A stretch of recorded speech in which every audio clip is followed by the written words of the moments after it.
Next MCQs है the silvered surface of a thermos flask prevent transfer of heat by 4 options है। First है conduction, के किससे prevent करती है transfer of heat by, conduction से, कन्वेक्शन से, रिफ्लेक्शन से, रेडिएशन से। करेक्ट ऑप्शन है radiation. Silver surface of a thermos flask prevent करती है transfer of heat by radiation.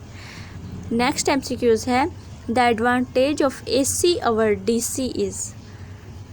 First है it contains more electrical energy, second है it is free from voltage fluctuation, third है its generation cost is much less.